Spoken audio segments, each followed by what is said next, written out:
were grieving. Snow didn't fall gently, it sliced sideways through the air like 1,000 tiny blades. It was the kind of night no one traveled in. Not by choice. The kind that seemed to erase the world beyond the window, cloaking everything in blinding white silence. And inside that silence, in a ranch swallowed by winter and solitude, sat a man who had stopped listening for change a long time ago. Thomas didn't move much anymore. His world had shrunk to the space between his armchair and the fire, to the walls that held old memories and the weight of time. The house creaked and moaned with age, in the same rhythm he did.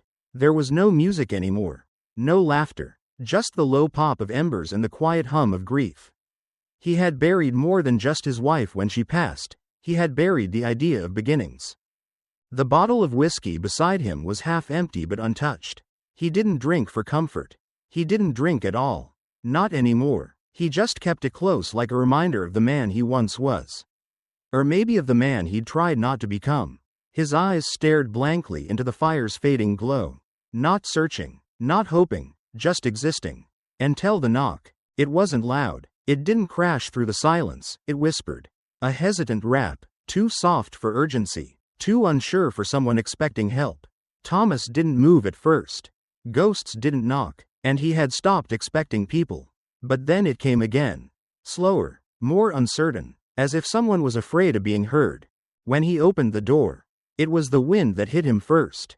A wall of cold so fierce it nearly stole his breath. But she stood there in the snow, barefoot, shivering, wrapped in a shawl soaked through with sleet and blood drying at the edge of her hairline. Her eyes were wide but unreadable, like she hadn't decided yet whether to beg for help or run.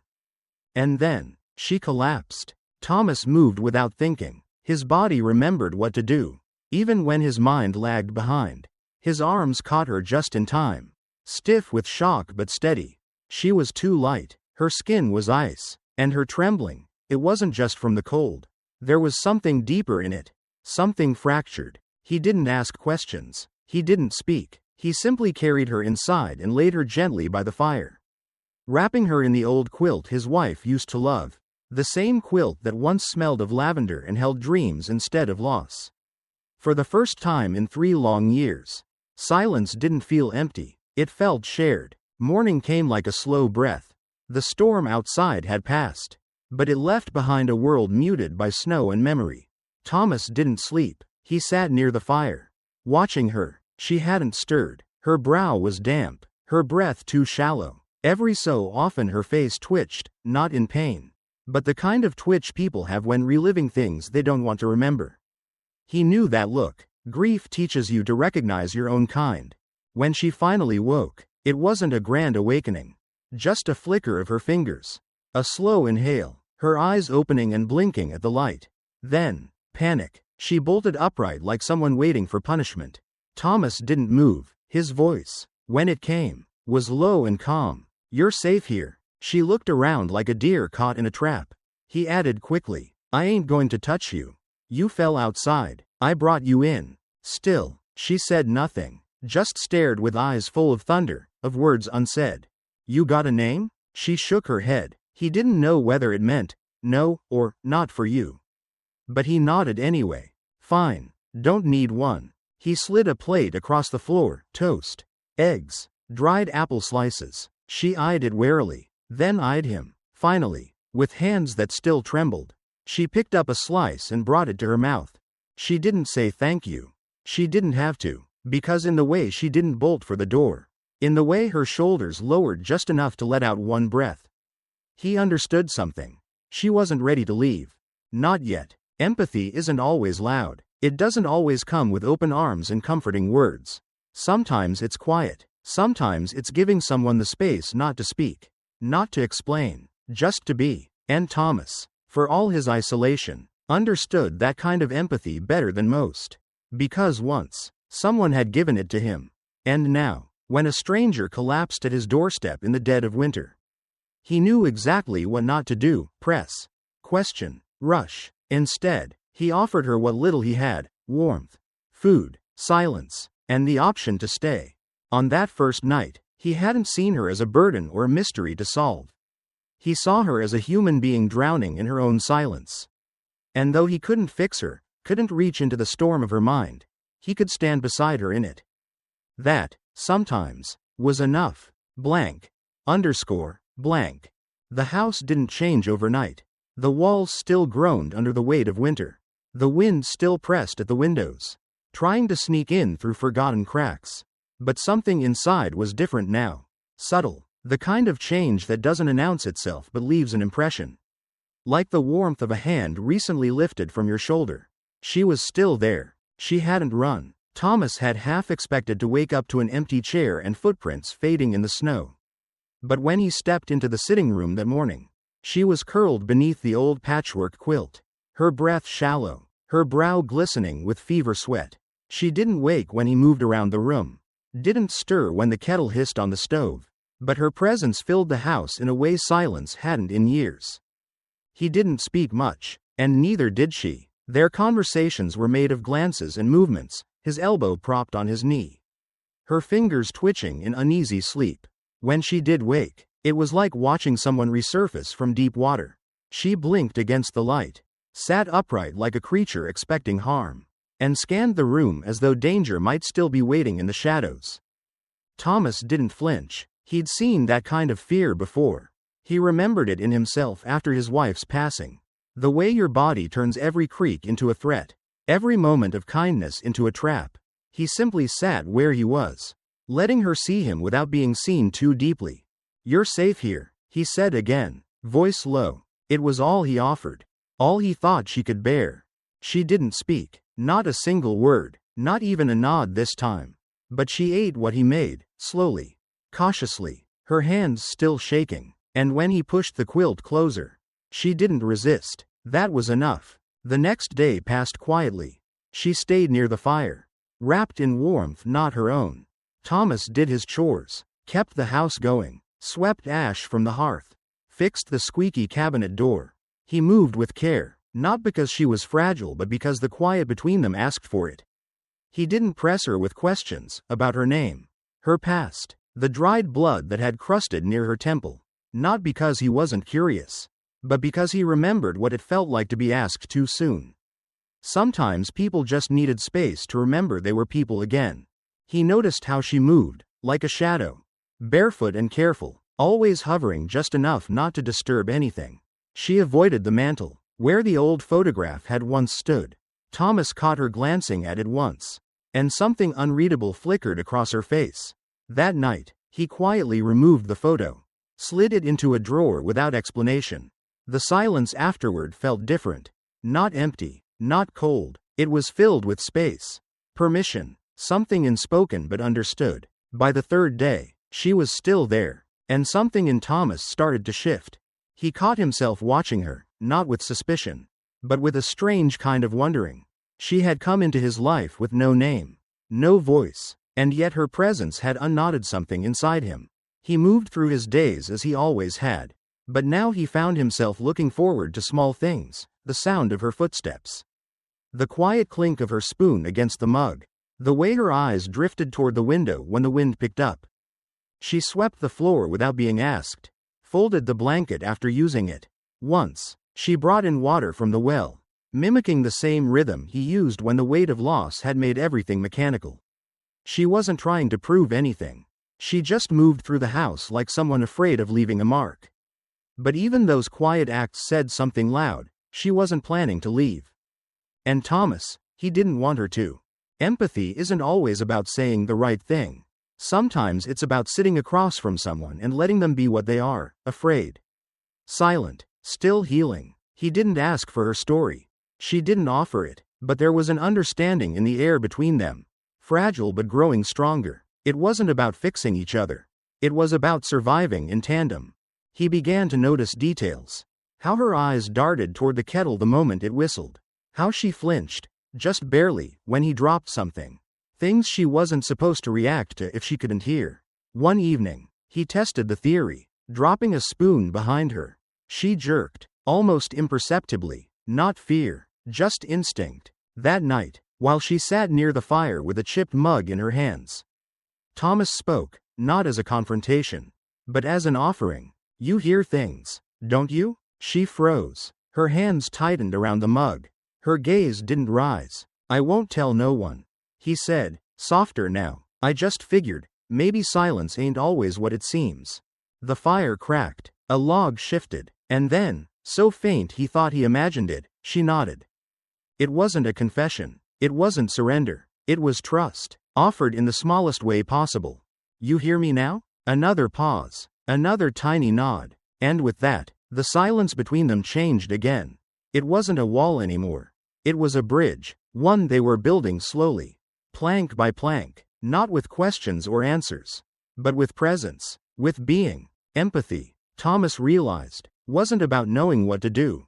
It was about staying. Staying when someone didn't ask you to. When someone couldn't even ask. And still, you stayed. Blank. Underscore. Blank. The days grew longer. Barely at first. Just a few minutes of sunlight lingering on the porch steps. Just enough warmth in the wind to soften the snow. Thomas noticed, not just the shift in seasons, but the shift inside the house. Her presence no longer echoed with discomfort. She moved like a breeze. Still quiet, still cautious, but with less of the tightness in her shoulders that had defined her early days. There was a rhythm to their coexistence. She woke early, like him, sat near the fire with her knees drawn up beneath the same patchwork quilt. Her eyes on the flames. Sometimes she would trace her fingers along the edge of the old rug. Or sketch shapes into the fogged windowpane.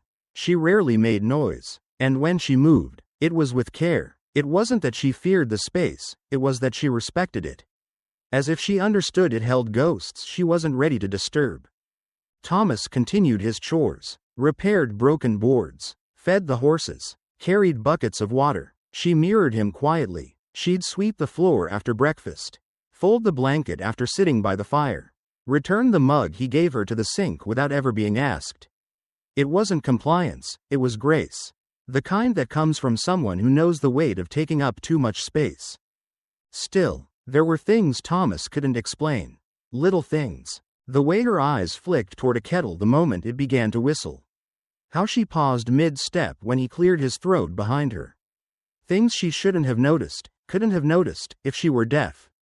It gnawed at him, not with suspicion, but with something deeper. Concern, curiosity, tempered by care. He didn't want to corner her with the truth. She hadn't given him her story.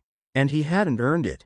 But one afternoon, with the storm clouds rolling in and the fire burning low, he decided to ask, not for answers, but to offer understanding. She was sitting near the hearth, fingers wrapped around a mug of tea, her eyes watching the fire dance. The room was quiet, the air heavy with that late winter stillness that often came before a storm. "You hear things, don't you?" She froze. Her hands tightened slightly on the mug.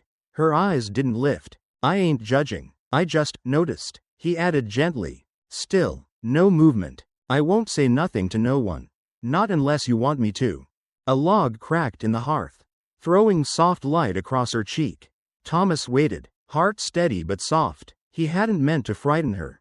And if she chose silence again, he'd accept it. Then, slowly, like it cost her something, she gave the smallest of nods. Thomas let out a breath he hadn't realized he'd been holding. He leaned back in his chair, the wood creaking beneath him.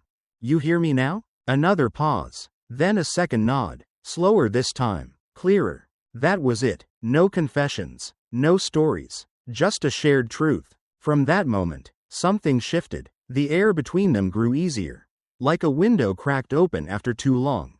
And for the first time, he thought maybe she wanted to be seen. That night, after supper, Thomas rummaged through an old drawer near the bookshelf.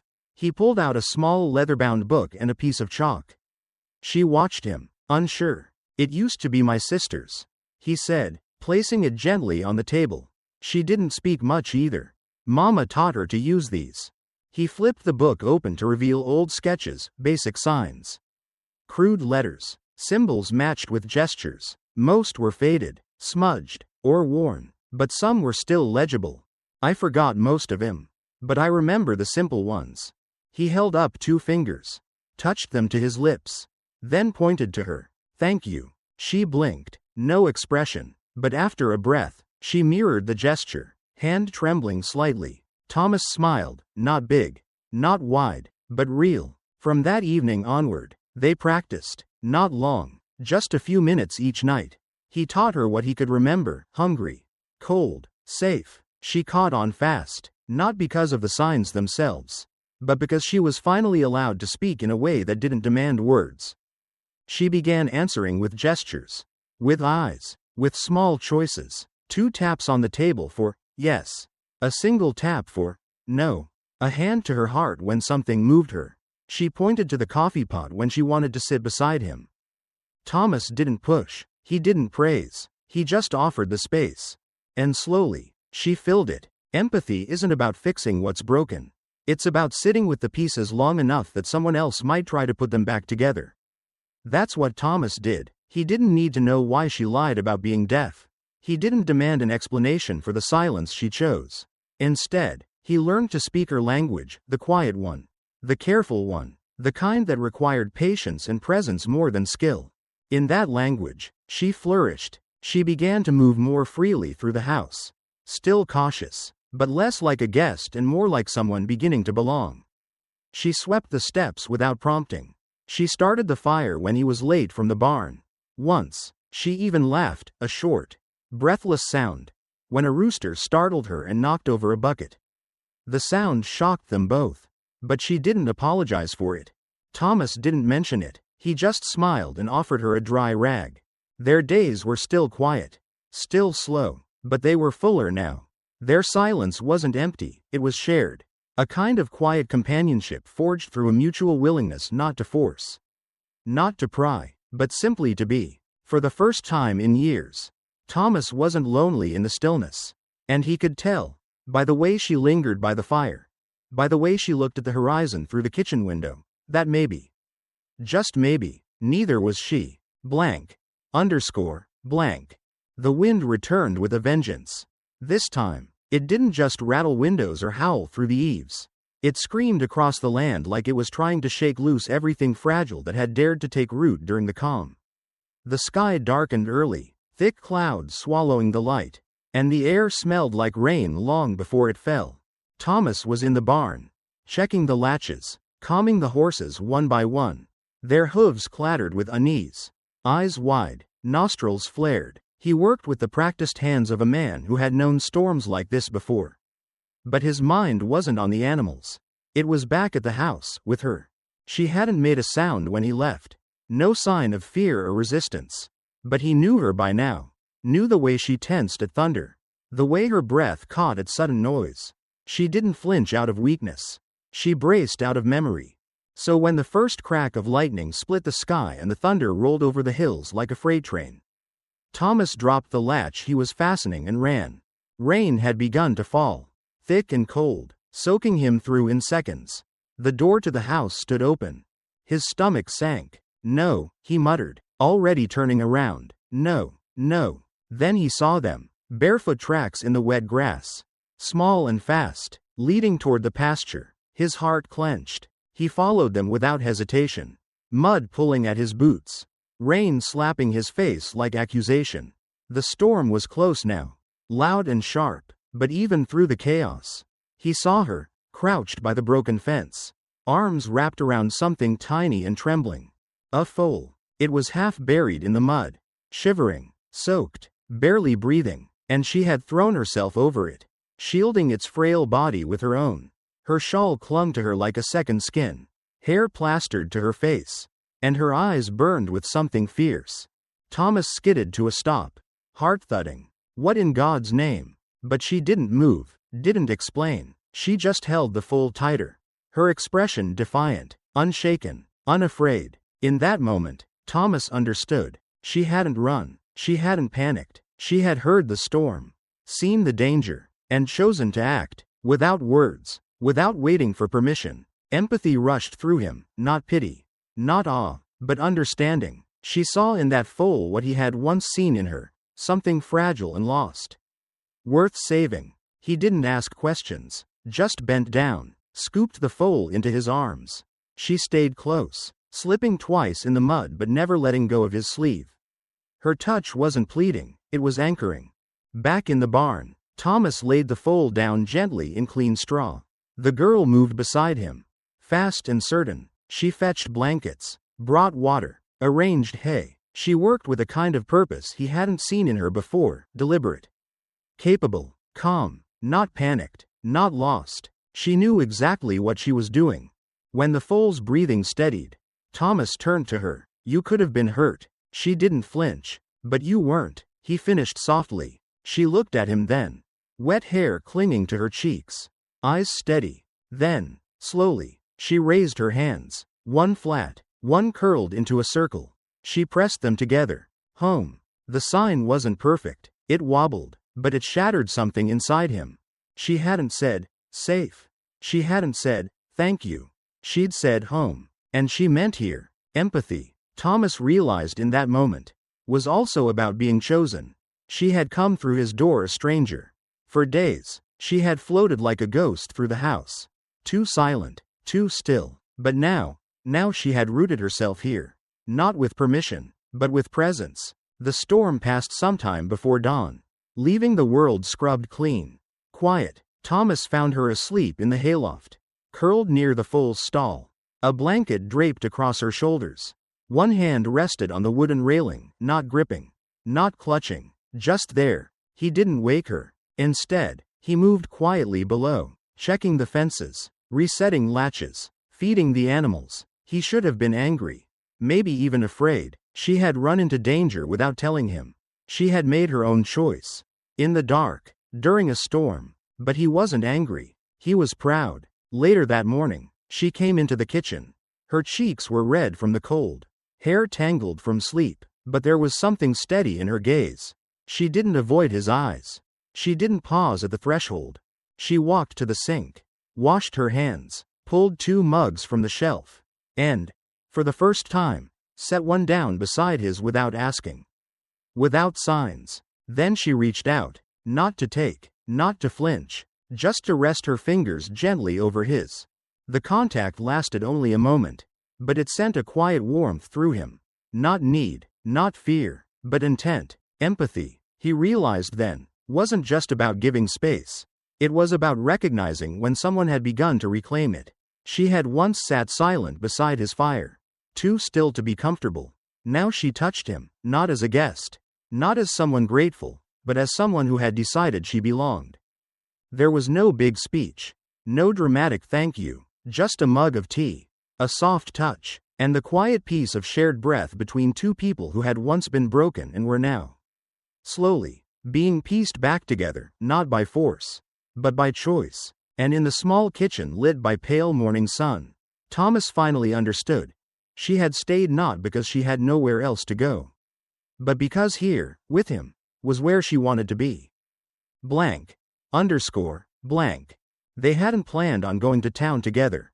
Thomas rarely went at all anymore, only when salt ran out, or tools needed replacing, or a letter sat waiting at the dusty post office. It was a place thick with whispers, where every eye carried a memory and every mouth a story to tell. He didn't like the weight of being noticed. She'd never asked to go before. But that morning, she stood at the door in her worn boots and a soft blue shawl he'd found in a trunk. Her fingers signing with clarity, her eyes firm. She wanted to go, not to escape, not to flee, but to see, to understand the place that had spoken her name without knowing her. Thomas studied her for a long moment before nodding. The wagon ride was quiet. She held herself differently now, not taller exactly, but steadier, like a tree that had taken root after the storm. Her hair was loose, wild in the wind, but she didn't brush it back. She stared ahead, eyes locked on the horizon. They arrived just after noon, and the silence changed immediately. It wasn't the quiet of wind or fire or dawn, it was the sharp silence of people noticing. Paused footsteps, half-held conversations, the stretch of judgment wrapped in curiosity. Thomas felt it like a heat on his back. He kept walking, steady, and she walked beside him. Someone near the stable muttered, "Is that her?" Another whispered, "The girl from the foothills? Didn't her father sell her for whiskey?" She heard it. He saw her flinch, not visibly, but in the way her hand curled tighter around the edge of the wagon bench. Not grabbing, grounding. Empathy means knowing the shape of another's silence. At the general store, the clerk looked up from the counter, narrowed his eyes. He didn't smile. She yours? He asked. Voice slick with implication. Thomas didn't blink. She's under my roof. The clerk smirked. That what they call it now? The girl stood still by the doorway. Thomas's hand tightened on the sack of grain he carried, setting it down harder than he meant to. She works, eats, lives in peace. She's owed respect like anyone else. The clerk said nothing after that, just rang up the sale with a shrug and looked away. Thomas felt his blood hum, not with anger, but with a protective kind of sorrow. Not because he cared what they thought about him, but because she'd heard all of it, and she didn't deserve any of it. In the wagon on the ride home, she didn't sign, didn't point, just sat with her hands folded in her lap. But then, slowly, her fingers moved across the bench. This time, she reached for his hand and didn't let go. Empathy, again, was in the silence. Thomas didn't speak either, but when the ranch came into view and the weight of town fell behind them, he turned to her. They don't know you, he said, don't get to name you. She looked at him, eyes searching, then lifted her hands. The sign for safe, slow and deliberate, pressed to his chest, and when he covered her hand with his own, it wasn't about comfort, it was about understanding. A shared truth. They were more than what people said, more than whispers. They were a choice. Later that night, the fire burned low, but neither of them moved to tend it. They sat close, not touching, not speaking, but full of the quiet that comes only when two people have carried something together and returned whole. The world outside their ranch might never understand her, might never care to, but Thomas did. He saw the way she held her ground, not out of boldness but survival. He saw the way she had learned to absorb cruelty with grace. How she had braced herself not for pity, but for accusation, and still didn't run. Empathy isn't always about offering a shoulder. Sometimes, it's about offering a mirror. Letting someone see themselves not as the world calls them, but as you see them. Whole, capable, strong in ways the world rarely rewards. She was that mirror for him too. In her silence, he had seen his own reflected. In her strength, he had remembered his. And when they sat by the fire that night, neither flinching, neither speaking, there was no need for words. Their silence had grown into something larger than protection. It had become a vow. You will not carry this alone. Blank. Blank. It was just a piece of cloth at first glance. A bundle no larger than a hand, tucked beneath her shawl like something too delicate for open air. She didn't speak when she offered it to him, just untied the frayed ribbon carefully. Her fingers slow, reverent. The fabric, once colorful, was now faded and worn, its edges threadbare. But when she laid it in his hands, Thomas saw something deeper than time could wear away. Stitch by stitch, a story had been sewn. Thomas ran his calloused fingers over the material. The lines twisted in ways that didn't match any pattern he knew. Symbols curled like vines, intersected like rivers, whispered of places he'd never seen but could feel. There were pieces of color that had bled into each other, red, gold, a touch of green, and in the center, a shape that could have been a bird, or a star, or both. She watched him, not expectant, but searching, not for approval, for understanding. Thomas didn't ask what it meant, not because he wasn't curious, but because empathy had taught him that some stories weren't ready for telling. And some pain didn't need to be spoken to be honored. He folded the cloth gently, cradling it like it mattered, because it did, not just for what it was, but for what she had chosen to do. Give it to him. Offer him a glimpse of the world she carried inside. I don't need to know everything, he said softly, not yet, but I'm here. She didn't smile, she didn't cry, she just reached forward, her fingers brushing his hand like a whisper. And in that simple touch, something shifted, not broken, not mended, but joined, like two threads tied loosely at first, slowly weaving toward something stronger. Empathy is the act of staying even when the map is incomplete. After that night, the cloth remained on the table, not tucked away, not hidden. It sat beside his coffee mug, beside the mail he sometimes ignored, beside the to-do lists that never got shorter. And each morning, when she came into the kitchen, her eyes always glanced toward it first, just for a second. Just to be sure it was still there. He never moved it. Some days, she traced its edges with a finger while he prepared breakfast.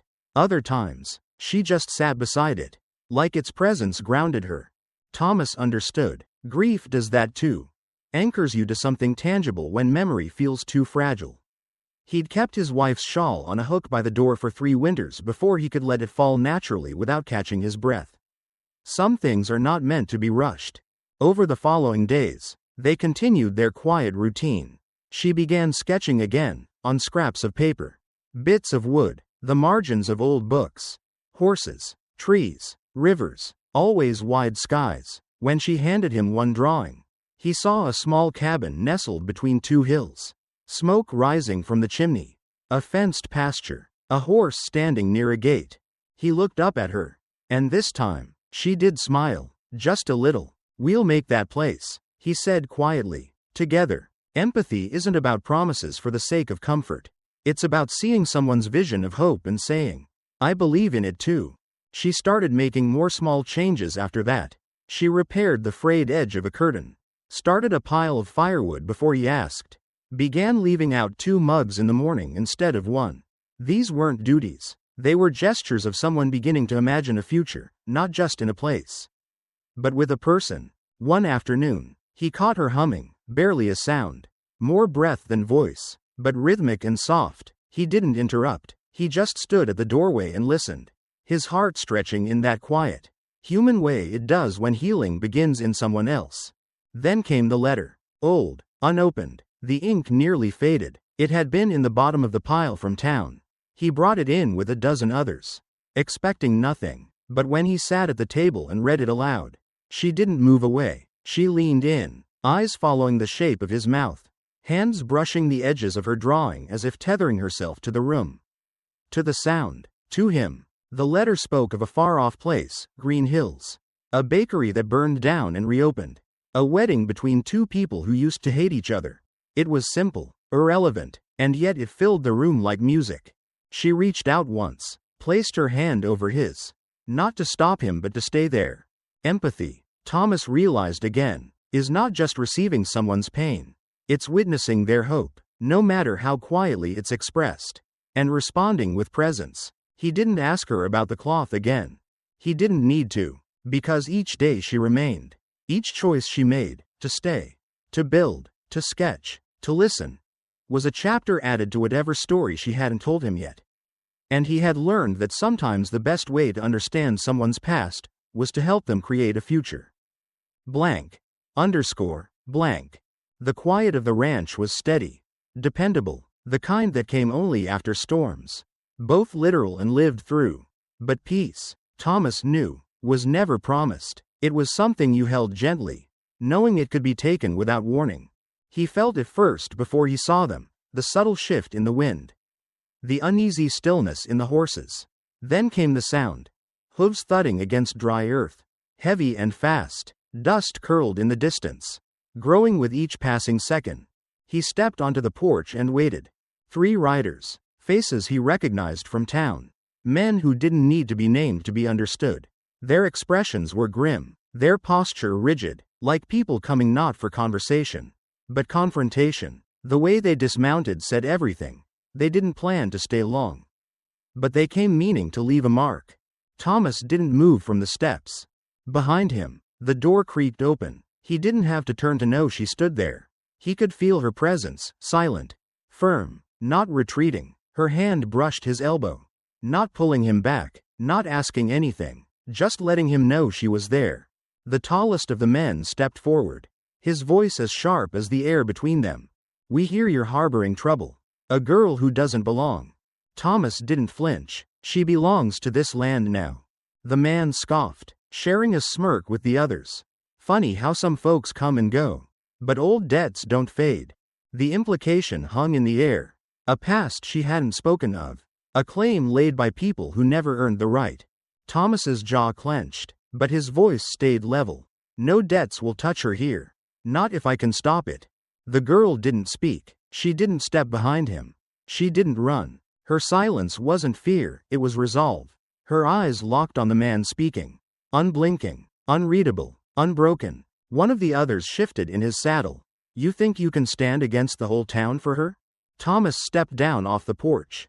Not fast, not loud, but steady. If I have to. The wind picked up then, carrying the scent of horses and tension. The moment stretched thin. Thomas didn't raise his voice. He didn't lift a weapon.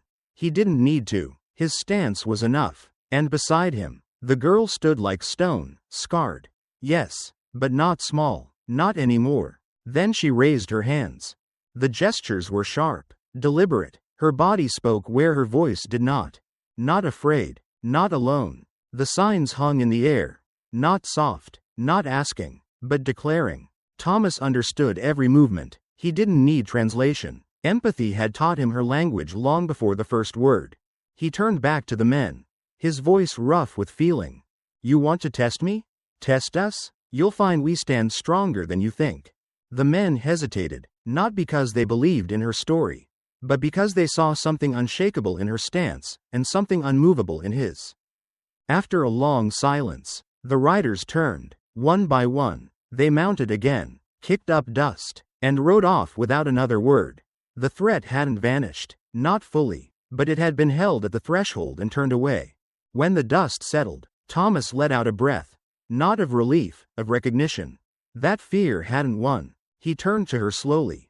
She hadn't moved, but in her eyes was something fierce, something protective, and something deeply tired. You surprised me, he said softly. She shook her head once, and a small smile tugged at the corner of her mouth. Not anymore. That night, by the glow of the fire, they sat closer than ever. The house was still, but the air felt different. Not heavy, not brittle. Just full, with something real. She reached out and touched the scar on his hand, a thin line. Years old, from a fight he barely remembered. Her touch wasn't idle, it lingered, reverent. Then she pulled her hands close and signed slowly. I'm yours. No sound, no whisper, but it echoed louder than anything else could have. Thomas looked at her, chest tight. He didn't answer with words. He placed his hand over hers. We're a team. He murmured, now and always. Empathy, he realized, wasn't only about holding someone in their pain. It was about standing beside them when the world tried to take what they had finally begun to rebuild.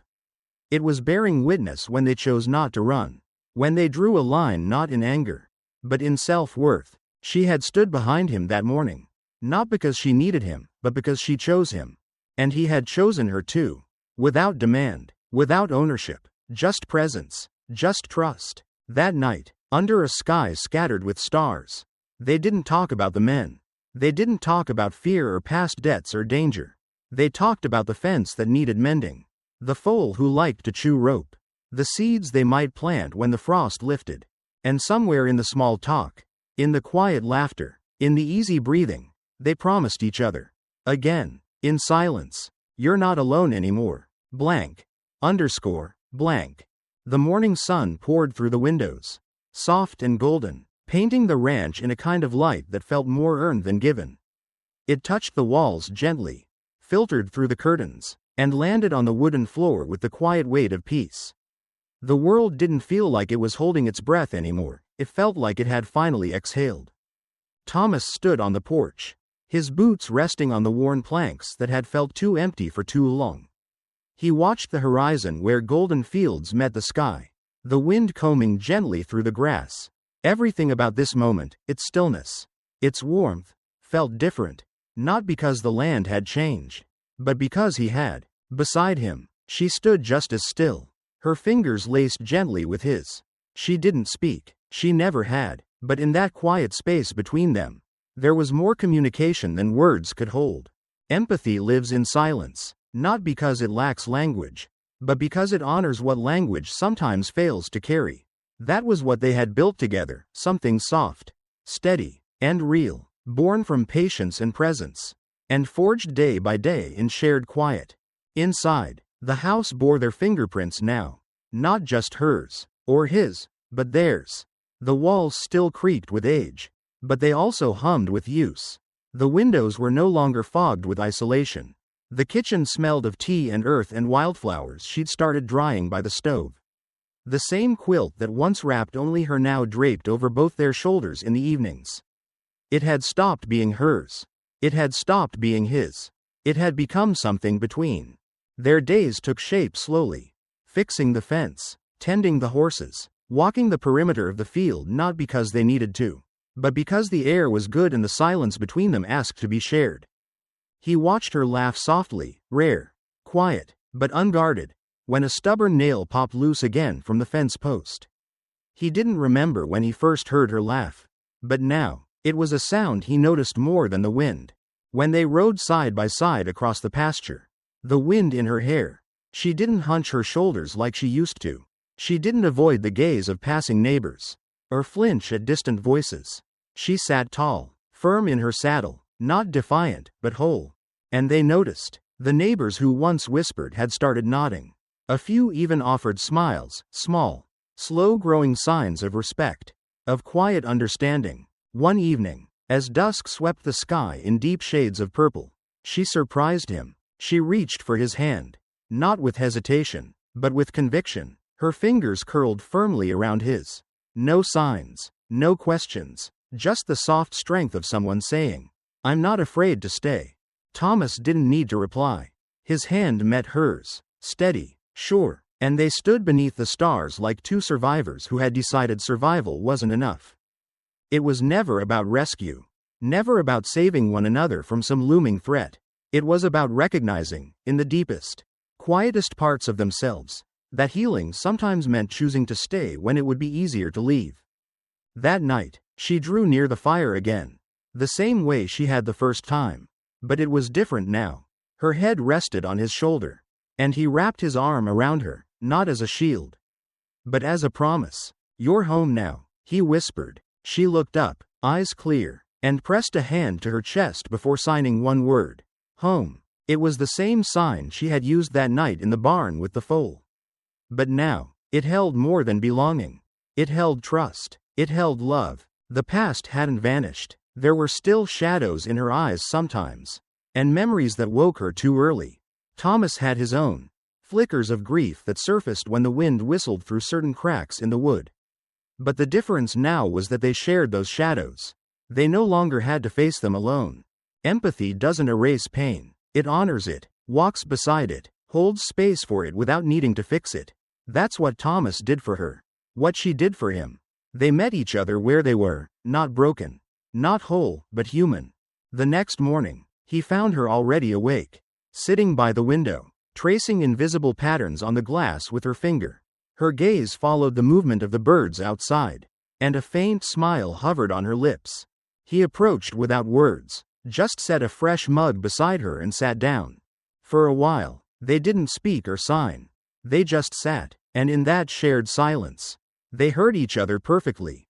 This was no longer a story of shelter.